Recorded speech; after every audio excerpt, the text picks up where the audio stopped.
We are very fortunate today to have the wonderful Ed Swanwick with us. So thank you so much, Ed, for giving up your valuable time. And yeah, we're very excited to learn all about preparing for job interviews and applications in the education industry. Please give Ed a warm welcome.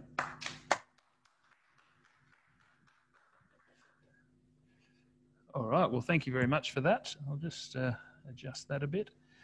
Excellent. All right, well, look, just a little bit about me to begin. I, like yourselves, graduated from the School of Education at UQ. So I graduated back in 1999, which makes me old.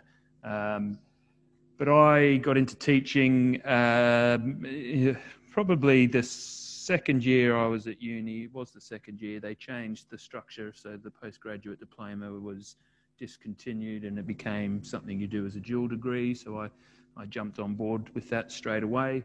And then once I graduated, I headed up to the Rockhampton Grammar School, where I taught English and worked in the boarding house for 3 years. After that, I decided it was time to get out and see a bit more of the world. So I went over to the UK, where I again taught English, coached rugby, this time at an all-boys boarding and day school. And whilst I was there, I was promoted to the position of a day housemaster. I then, around the end of my time there, I decided I wanted to do some more study and I wanted to make the most of the opportunity I had of living a stone's throw from Cambridge. So I went and did my Masters in Educational Leadership there. And around that time, I got married and my new wife and I moved back to Australia, where I ran a boarding house at the Scots College at Sydney. And then we had our first child and we decided it was time to go back to the UK to be closer to my wife's parents. So I took on a role as the assistant head in boarding, or assistant head in charge of boarding at Abingdon School, which is another all-boys school, before moving to become a deputy headmaster at Clifton College in Bristol. And then the pandemic hit and I decided it was time to bring my young family home, and that's what's landed me here today, where I'm the acting vice warden at St John's College. And given the proximity to the School of Education and everything that goes on here, I thought it would be silly of me not to reconnect.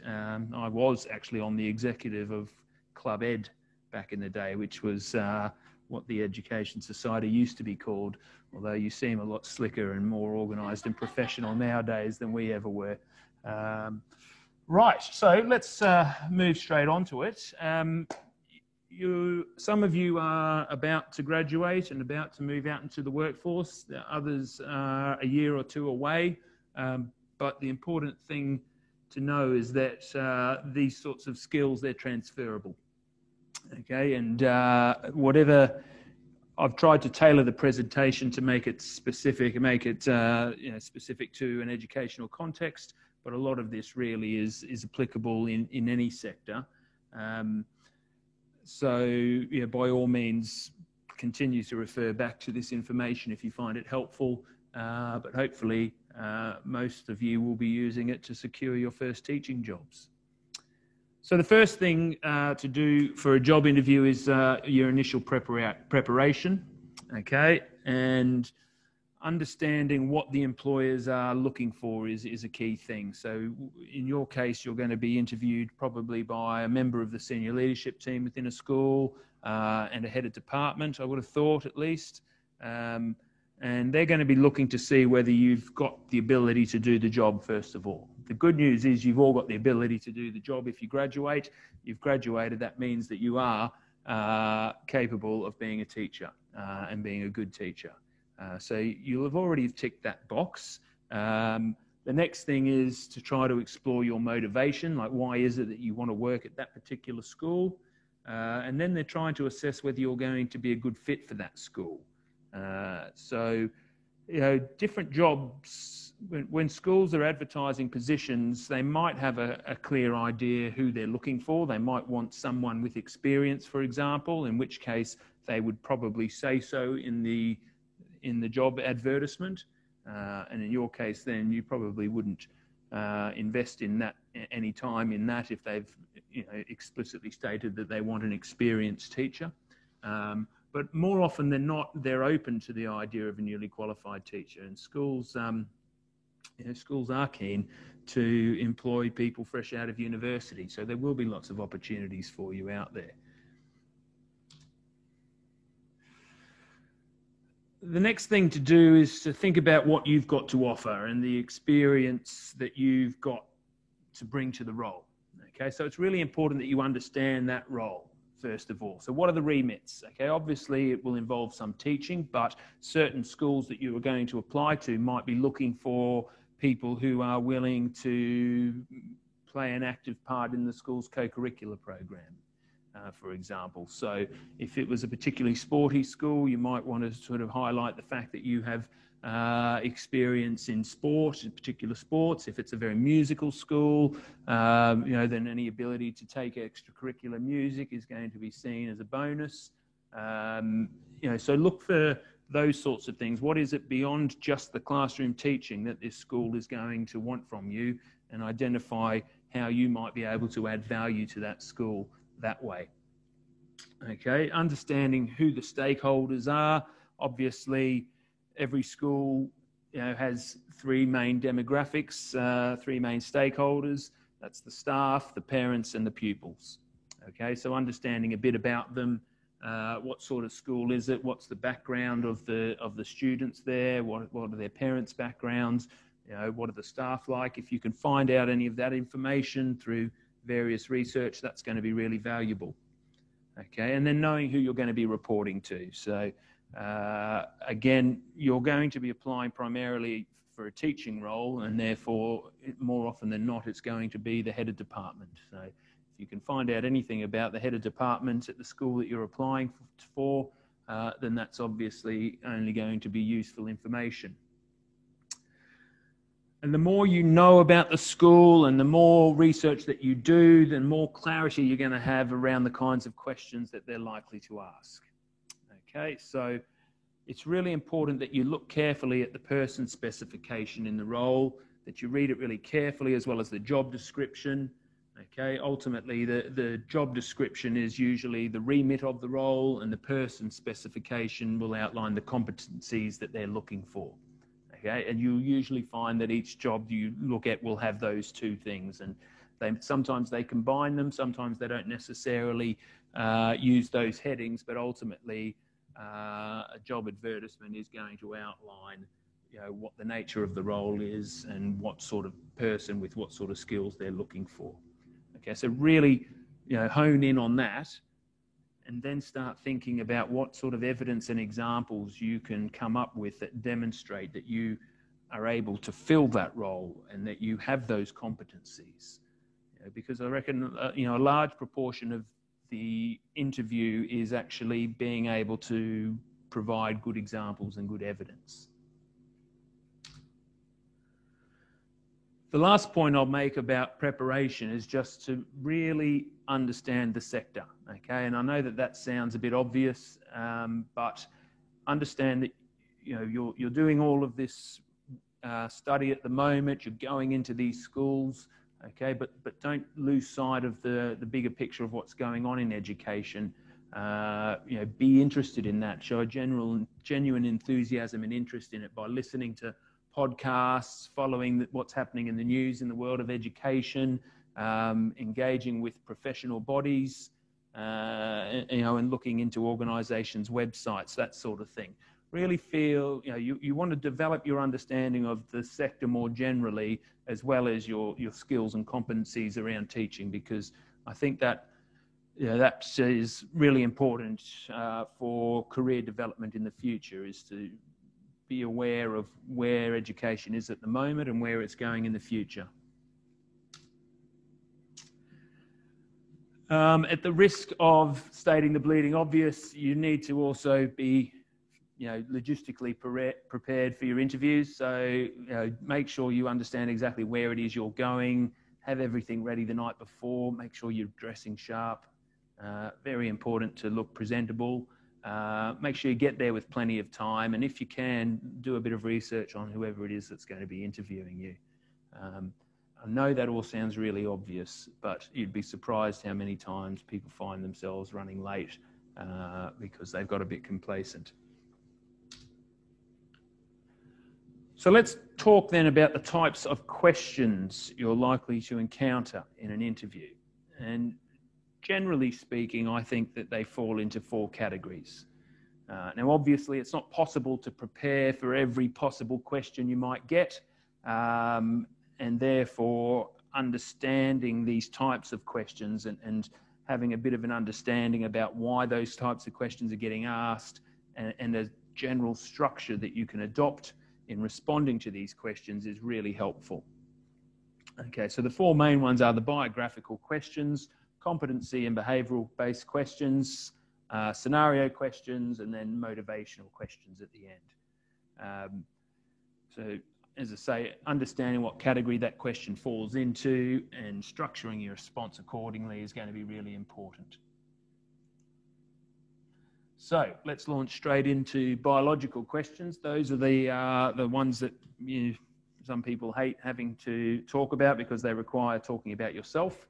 Unfortunately, that is what interviews are about, and I think it can be incredibly awkward and uncomfortable having to do that, but at the same time, being able to come across in a way that isn't uncomfortable or awkward is really important. So, unfortunately, preparing for interview does involve a lot of practice, and as cringy as it is to have your friends throw practice questions at you and have to respond to them, that really is the best preparation that you can put into preparing for an interview, particularly in the education sector.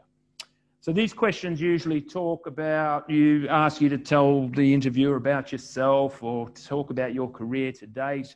They're really broad questions. They don't give you any boundaries, and therefore it's important that you do create your own boundaries, that you create your own structure. Okay, so I think a good example here, if you're asked to sort of talk about yourself or talk about your journey to become a teacher or something like that, is to start by giving a broad summary of your past and your reasons for deciding to become a teacher. Then focus on the present, so talk about your experiences at prac or any sort of tutoring that you might do, any volunteering work that's relevant to teaching. So talk about those experiences and a couple of key achievements that you've amassed along the way. And then, make sure that those examples are aligned to the job description, so make sure they're relevant. Then conclude just by summarising how all of that experiences has cemented your desire to become a teacher, to continue to pursue a career in education. And if you do already have longer term career plans, then you could drop that in there. And please excuse the typo there, but bringing it to a nice concise close is really important as well. Okay, so you're going to get a question like that. Usually it will be the first question because it's a bit of a Dorothy Dixon. It's an easy introduction to enable you to start talking and for the interviewer to learn a bit more about you. So make sure you practice that one. Sorry, just a quick question. With the whole bringing it to a nice, concise close, yeah. How would you recommend going about doing that? Because as soon as you said that, I was like, I have no clue how to do that specific part. Well, I think if you look at the structure here, I think it's sort of past, present, future.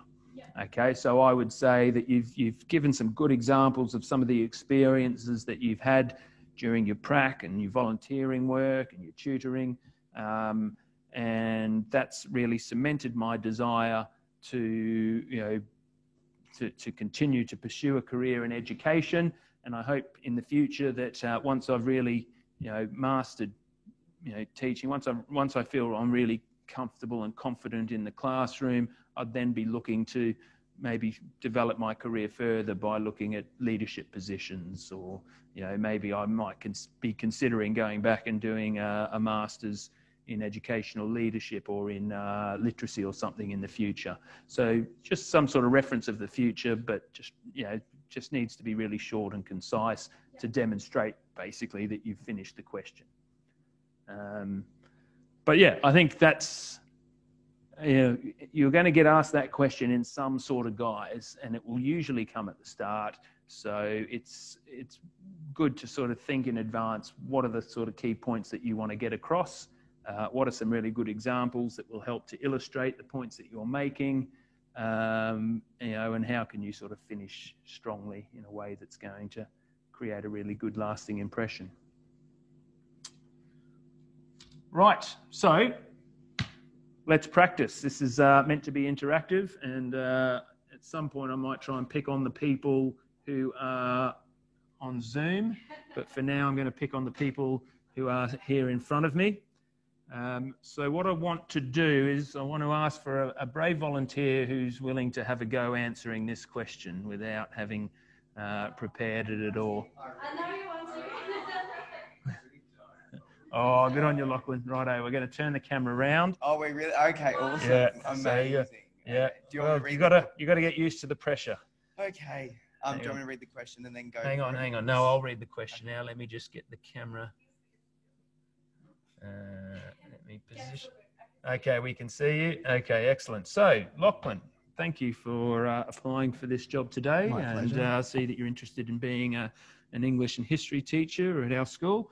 Why don't you start off by telling me a little bit about yourself and your decision to pursue a career in education? Yeah. So thank you for having me today. I didn't always want to be a teacher. I started off a lot of my life not knowing what I really wanted to do. And then when I stumbled into year 12, I had this mind-blowing conversation with my history teacher, who pretty much laid out the fact that teaching is not a profession in essence. It's a life journey, and it's about bettering yourself through others.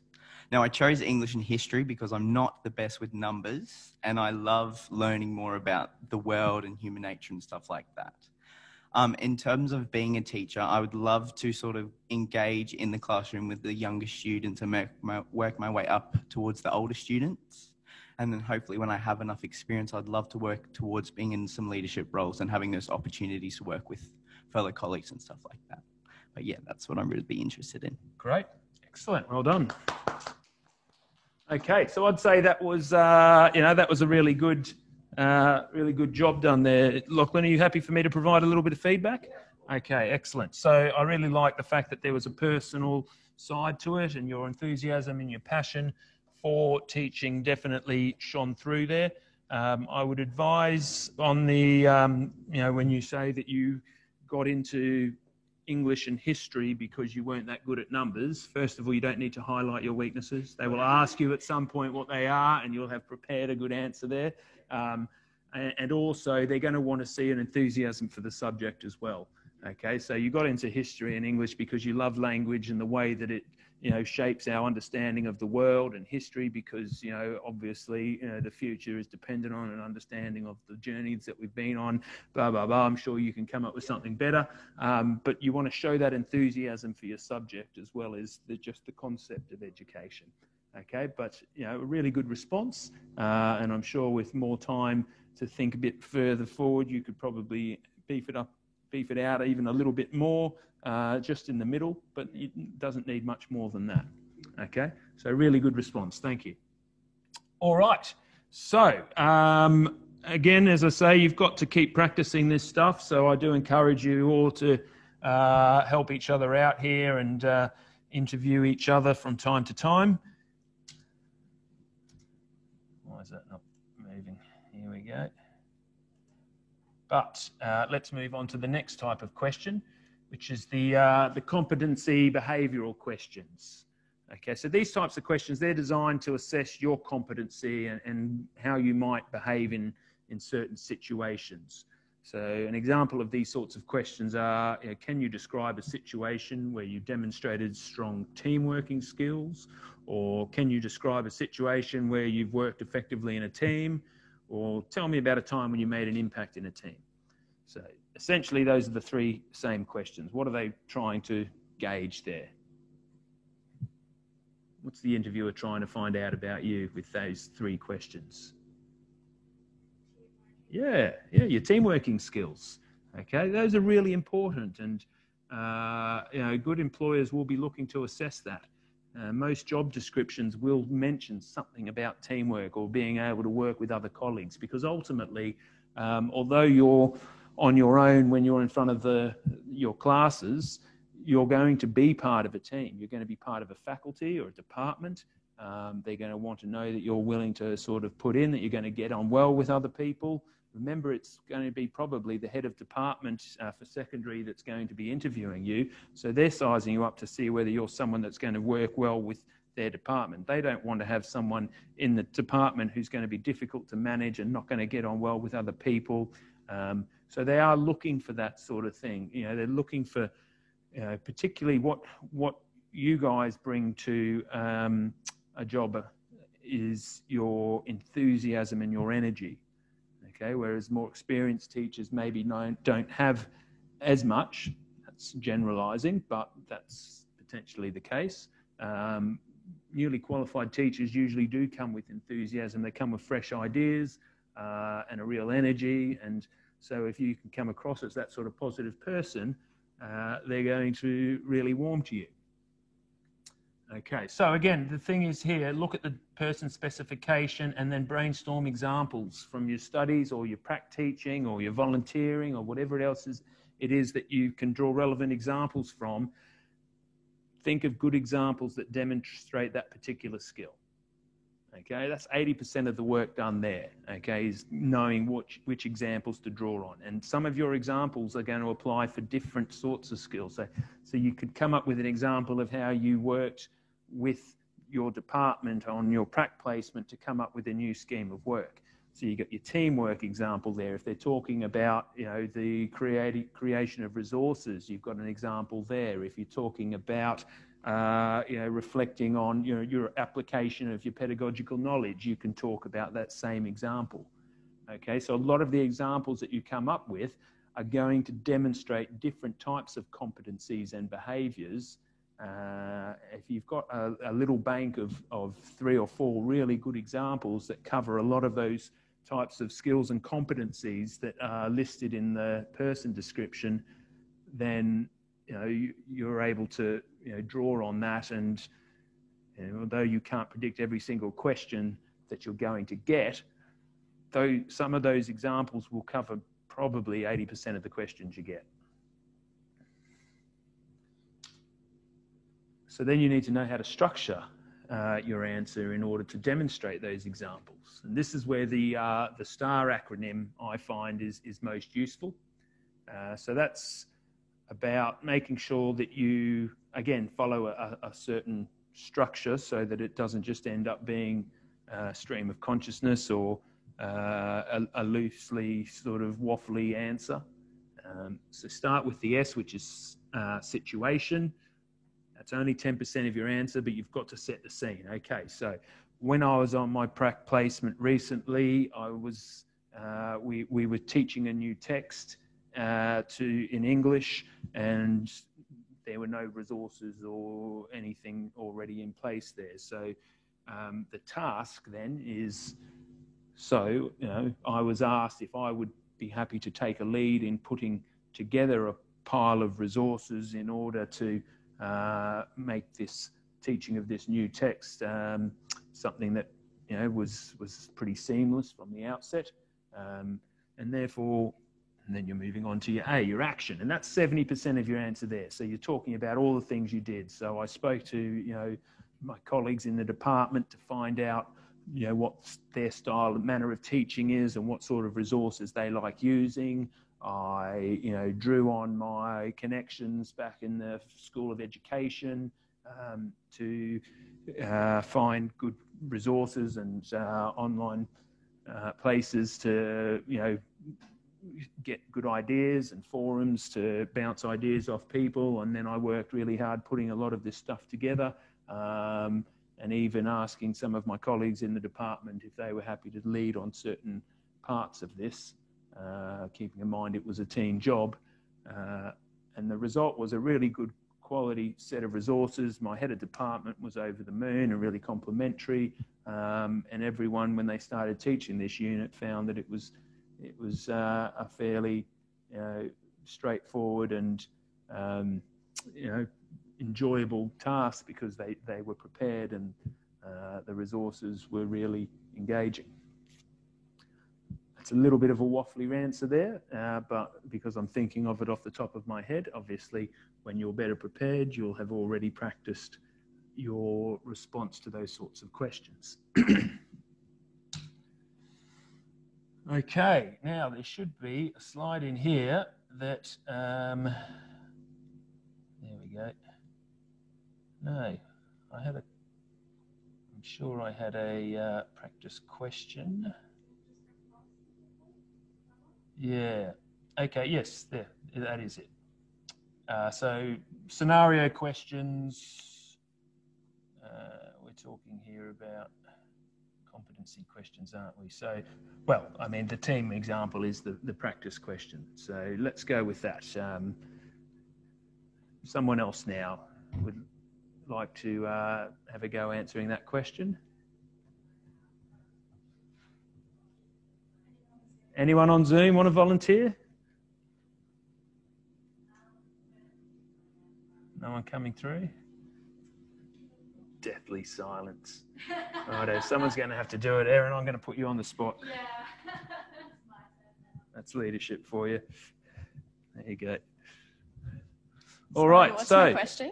So the question is, Erin, thank you for telling me about your journey to in education. Now, can you tell me about a time when you've demonstrated good team working skills? Because it's important for us to know that you're someone that will fit into our department. So throughout my time at university, I've engaged in multiple executive team positions for different clubs and societies, and that is very much centered around being a good team. We organised events as a team, and I took the lead on a couple of those, specifically the academic events for Education Society. And, you know, we have to work as a team effectively to ensure that those events go smoothly. Because, you know, if you don't have your team there helping you and you helping to coordinate it, then it's not going to be a very effective event for all of our students. Good. Okay, I really like the example. I should have been kind to you and left the star structure up. So I'm going to ask you again. I was trying to think of it while I was going. All right, so there's your cheat sheet. Okay, so tell me about you know, a time where you've played an important part in a team, because we're looking for a real team player for this job, Erin. So throughout my time at university, I was on multiple executive teams for different clubs and societies. We had to organise a lot of events, and my part in that team a lot of the time was helping to make sure those events run smoothly. So even though I had a specific position in the team, I still helped out with all of the events beyond my description. So we all contributed equally as a team to helping towards getting those events together. And like as a result, we got a lot of student feedback that our events were really helpful and really fun and engaging. So they were very successful because we worked as a team to get those events together. Brilliant. Okay, thank you. So I thought, obviously, once you had the structure there, you were able to provide some sort of guide, some sort of framework there, which was really, you know, really added to what you said originally. What you said was great, and I think what you could do with this task to even strengthen it further is to think of a specific example. Okay, so you start generally, that's your situation. So you start off by saying, look, I was the vice president of the Educational Society at the at UQ, and we put on, you know, a lot of different events and professional development things, and in particular we put this one on, and then focus on one that you think looks the most impressive, that gives you the most things to talk about, and then you talk about why you put that on, how you worked with everyone else, you know, that there was some delegating, but also just people just needed to roll their sleeves up and get in and muck in to bring it about. And then your result is your, you know, give something a little bit more specific than lots of positive feedback. Say, we ran a survey afterwards, and even if you didn't, 98% of statistics are made up anyway. So no, so give them something concrete to demonstrate that there is evidence there of your success. But a really good example, and I think that's something that you really want to draw on. Your position in SocEd is a really valuable one, which will look really positive on any CV and job application. Great. All right. So that moves us on then to the scenario questions, and that's where a employer is going to sort of gauge how you might respond to a particular situation by giving you a hypothetical scenario. Okay, and the best way to approach these ones is just to sort of think out aloud. Now, when I say think out aloud, I don't mean that you should just start waffling. Okay, but essentially, if they're giving you a scenario, then there's no right or wrong answer. Okay, and they're asking you this because they want to sort of understand your thought pattern, and they want to assess your ability to take in a number of, to consider a number of different factors when deciding on a course of action. Okay, so they're assessing your ability to think on your feet and how you can tackle a problem from, numerous different perspectives. Okay, so it is, one of those ones where it is okay for you to think out loud, but just try to sort of maintain a degree of structure to it by, having, thinking of 3 or 4 different perspectives that you might consider, or 3 or 4 different things that you might do. Okay, I'm not sure I gave a scenario question. Oh no, there we go. There is a scenario question. Okay, so let's practice. Tell me about a time you had to support a young person through a challenge. Keeping in mind that most jobs are going to want you to be good at pastoral care. They're not just looking for a classroom teacher, they're looking for someone that can provide good pastoral support to their students as well. Well, I'm a tutor, and I once had a student who was failing a few of his classes, and his parents had hired me to try and really get him back on track. I tried to engage it. Tried to get him more engaged in a few ways. First, I just sat down and talked with him about his situation, why he thought he was failing, and that kind of stuff. And then I discussed what parts of his education he felt were going well, if he was having a good time with anything, and if he was passionate about anything in particular.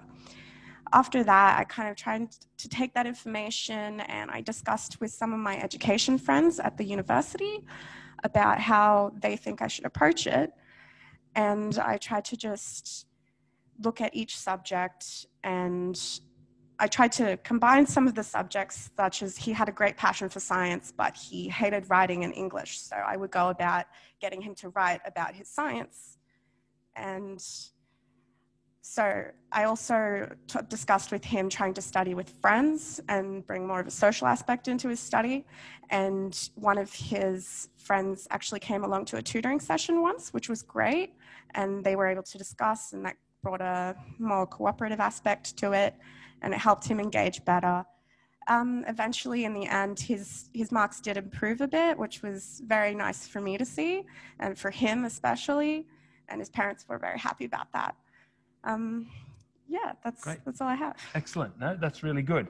And the thing I'd say here is your star structure can be applied in these situations as well. Often this star structure is a is a great go-to.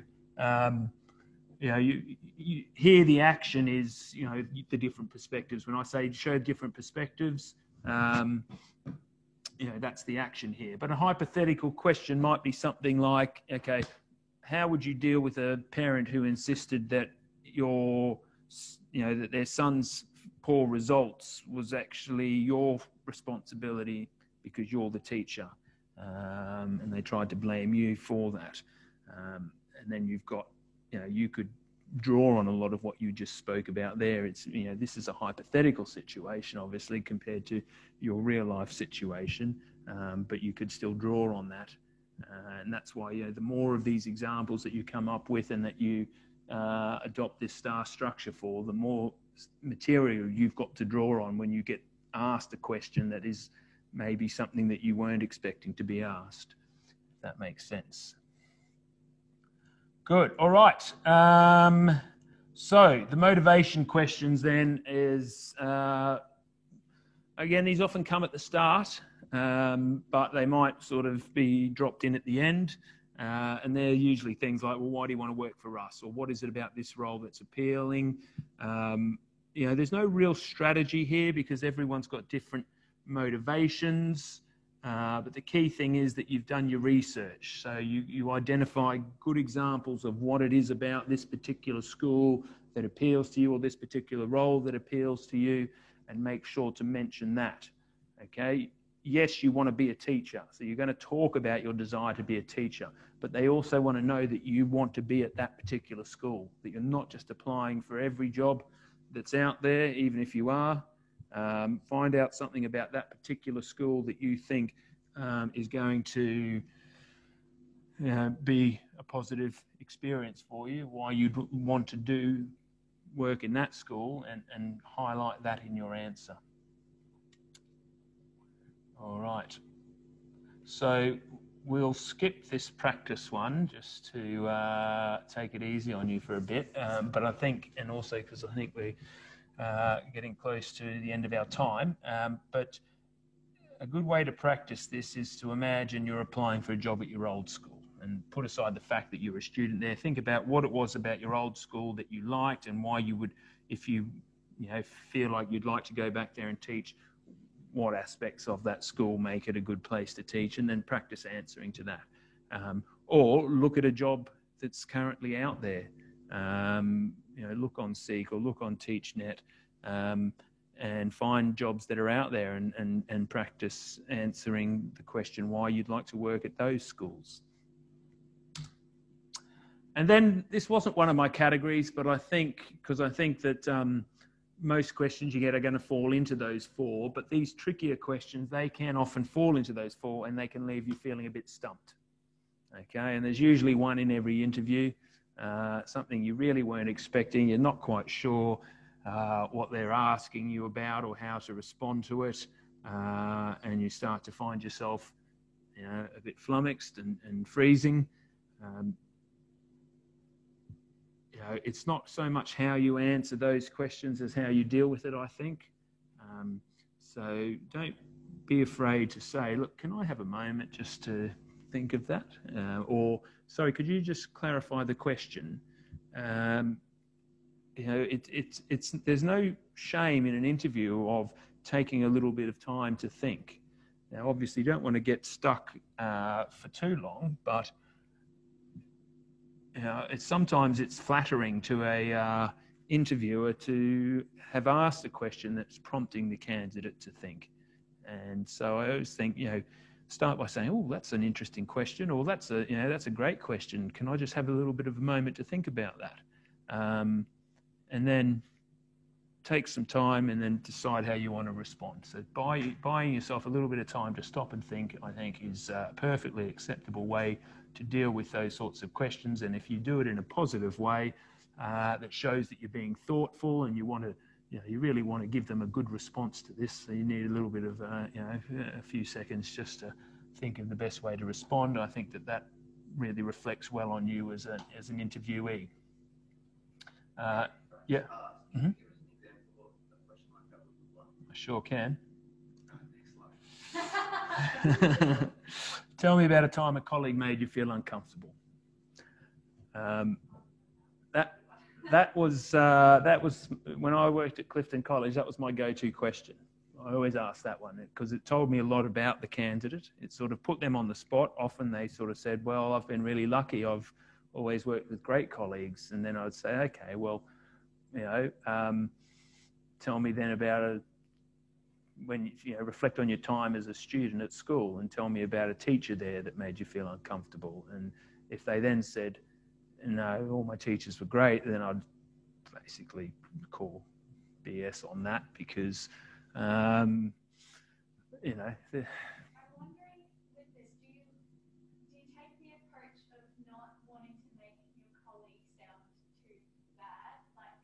for that particular question, what I'm testing is it's about safeguarding for me. I'm testing the values of the person sitting in front of me and whether or not they're the sort of person that will call it out if it's wrong. Yeah. Okay, so it doesn't need to be much, but it could be like a colleague who, you know, just sort of was too forthright in the staff room, and, you know, would create tension as a result. You know, that fine with the students, but tension in the classroom. And my follow-up question to that is, so how did you manage that situation? You say, well, look, I took them for a coffee, and I just sort of explained that actually, you know, I felt that there was a bit of tension there that needed to be resolved, and we chatted it out, and that shows that you're willing to address a problem before it snowballs. Or it could be, you know, a teacher who's overly familiar with the students, and, you know, that starts to ring alarm bells. And, you know, ultimately it was a very uncomfortable thing to have to do, but I raised it with my head of department, because my head of department needed to know that some of these practices were unprofessional, and I had to put the needs of the student ahead of the needs of my colleague. So for that one, yeah, it's about, you know, I think you've got to be honest, and, you know, you're not naming names, so you don't need to try to protect someone's reputation. And you can always say, look, you know, ultimately I'm not suggesting there was anything wrong with that, so that there was anything sort of more sinister behind that behaviour, but it was concerning, and I know that, you know, I owe it to students to not allow those sort of concerns to go unchecked.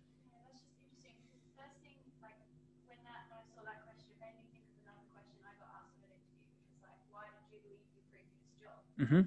Like, you don't want to be talking down badly about No, yeah. That then gives off the impression that, Mm-hmm. you know, you might talk badly about them after you go or something. Yes. So I was wondering sort of what angle we were going with this question. Yeah, right. Okay. Well, it's a different sort of question, that, isn't it? And I think there you've got to, again, you've got to be honest, but you can word it in a way that makes you sound like a positive person. Yeah. Okay. And that's ultimately what you want to do. And so, look, you know, no disrespect against my previous employer, but there were things there that I felt weren't enabling me to, you know, do the best that I could by my students, and I felt that it was probably in everyone's best interest. You know, hopefully, the reason that you left your last job is not going to be a negative reason. And you've got a positive spin to put on that. But yeah, it's, you know, making sure that you stay positive in how you present yourself, I think, is important. I had one of these recently. What about you do people sometimes misunderstand? Anyone got an idea on that one? So I didn't. And so I said, that is a great question. And I said, I hope you don't mind, I'm going to use that question in my next interview that I run. And we had a bit of a laugh about that. And then I paused and I thought, and then I came up with something which was all right, actually. I reflect back on that, and I've got a better example now if I ever get asked something like that again. But I think it was fine as a response. So yeah, those are some examples, but you just, you know, you're going to get a question that you're not going to be sure how to answer, and the most important thing is don't get overwhelmed by it. You know, ask if you can have a bit of a moment to think and tell them it's a good question, and then if you need to ask a clarifying question, ask it, and then think again, and then give them whatever you've come up with then. Right, and then the last one is the horrible, you know, strengths and weaknesses. You know, you're going to get asked that from time to time. In some guys, the strength one's great. Don't be modest. Just highlight your strengths, and particularly those that align to the role. And also make sure you follow it up with examples. Okay, so always provide examples to illustrate whatever point you're making in an interview. And in the weaknesses one, be honest. But frame it again positively, okay, and talk about, areas for development as opposed to weaknesses. You are all inexperienced teachers, and therefore, that can be perhaps something that you turn to your advantage by saying, well, look, so far I haven't been great in this particular area, but I've been doing a lot of work and I can really see myself coming on in that area. And now I feel that I'm in a position where I'm really going to start to thrive in that particular area. Okay, so it's about highlighting the ways that you're going about addressing your areas for development. They are expecting you to have areas that you need to develop in, because everyone does. No one is perfect.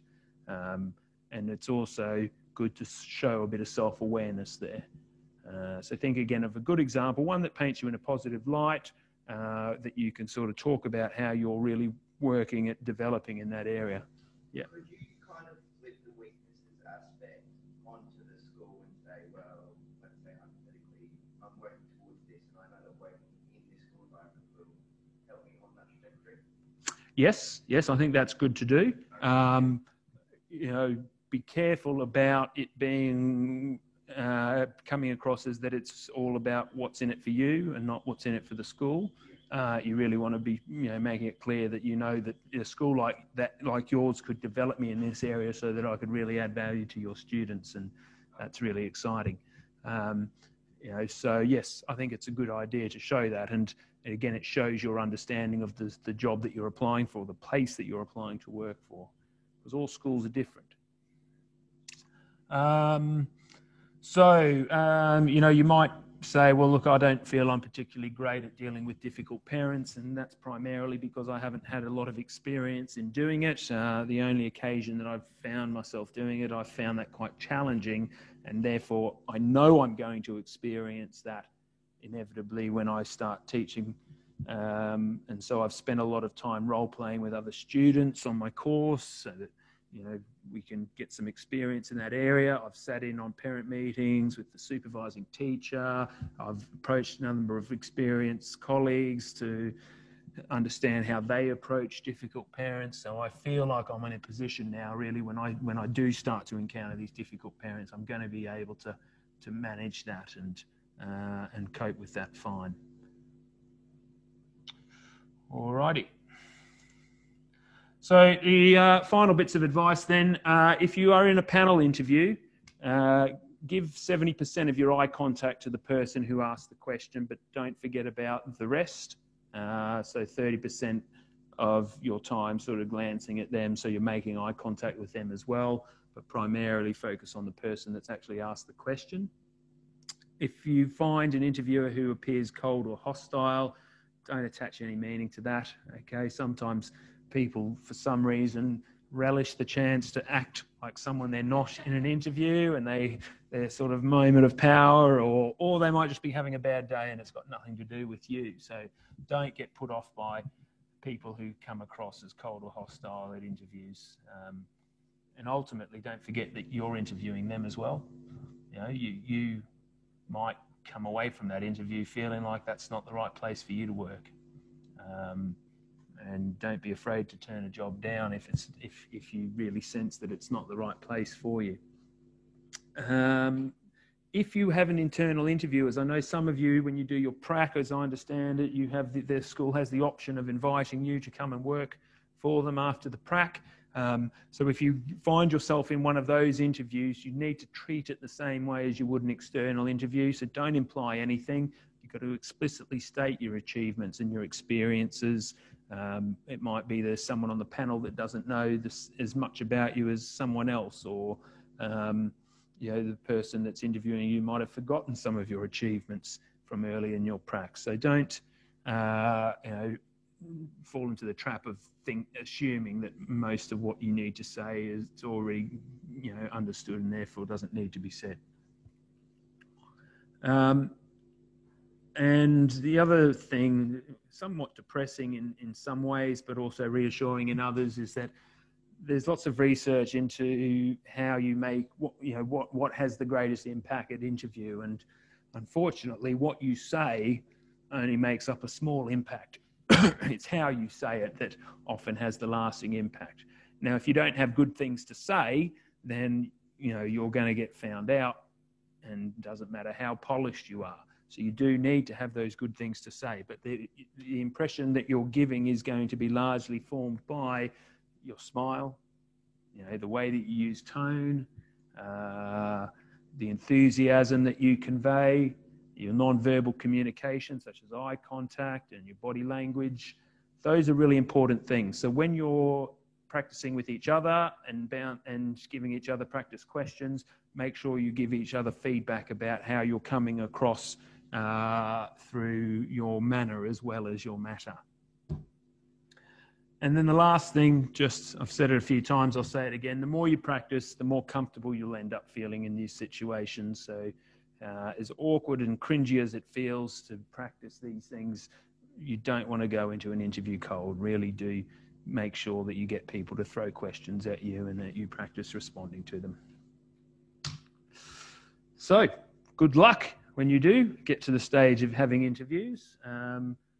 There's my LinkedIn profile there. If you'd like to join my network, you'd be more than welcome to do so. And if you have any other questions that you want to ask at a later stage, please do get in touch, and I'm sure Erin can pass on my contact details as well. Now we still have some time for some questions and things. So if anyone has any questions they would like to ask Ed, including you guys on Zoom, feel free to turn your microphone on and ask some questions. Yep. With the tricky questions, Mm-hmm. With the tricky questions, has there been a couple that have really stood out to you? Because that's the ones where I'm kind of. I've been in those situations as a teacher aide. My last placement, I had to sit in with a HOD who did the interviews, and she didn't really phase a tricky question. But I was wondering if there's any that have stood out to you. To be honest, the ones that I've put down there are ones that have stood out for me.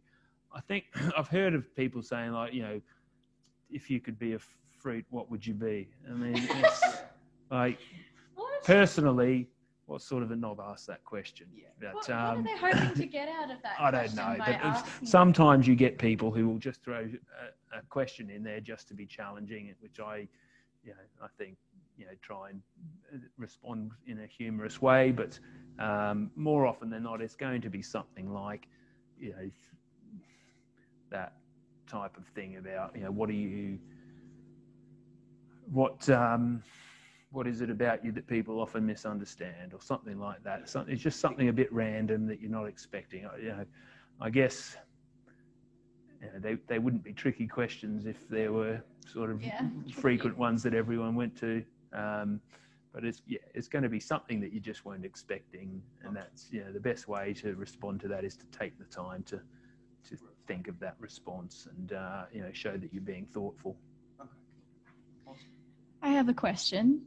What are some of the things that when someone first walks into the interview, are there some instant signs that you pick up on that maybe they're not the right person for the job?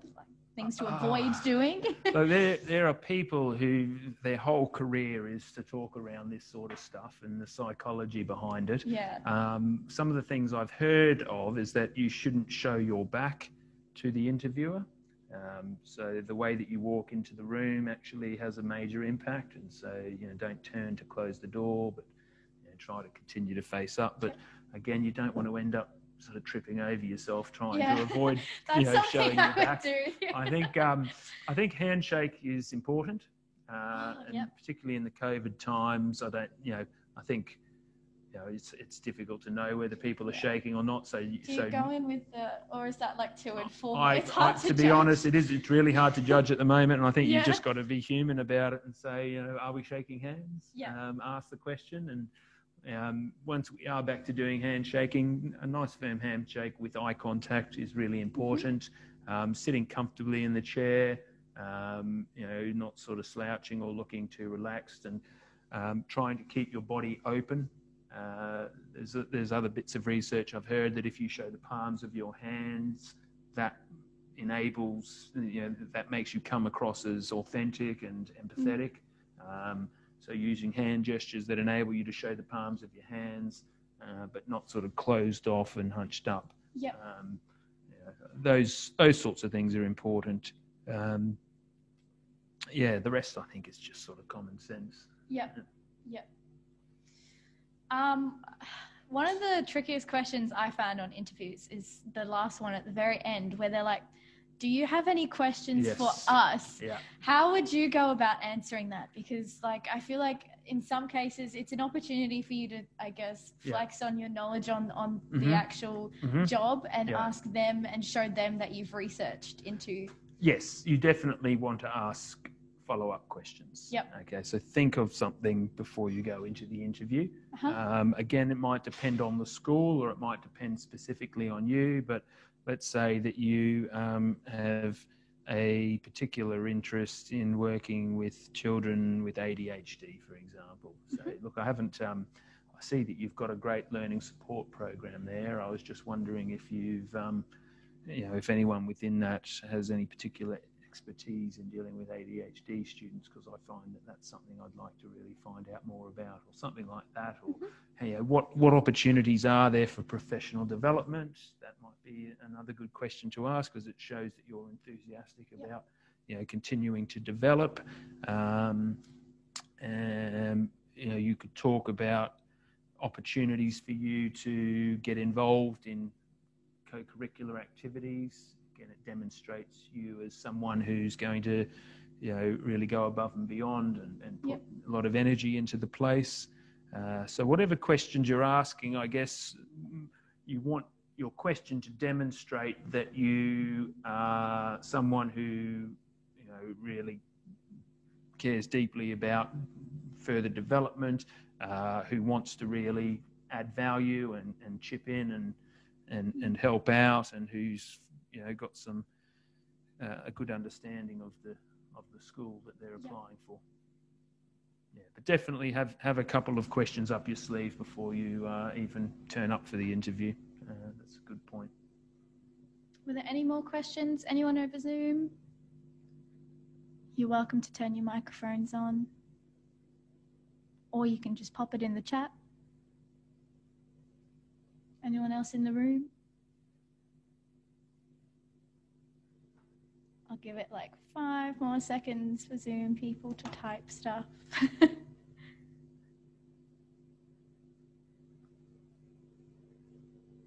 Cool. Okay. Well, that looks like it is it for our presentation. Thank you so much, Ed, for coming in and dedicating your time. I've learned so much from this. It's definitely been very helpful, because it's not something that is really often talked about. So it is absolutely fantastic that we now all have this knowledge on how we can actually, get a job, which is ultimately what we're all hoping for by being here at uni. So that is absolutely fantastic. Thank you so much for coming in. No, my pleasure.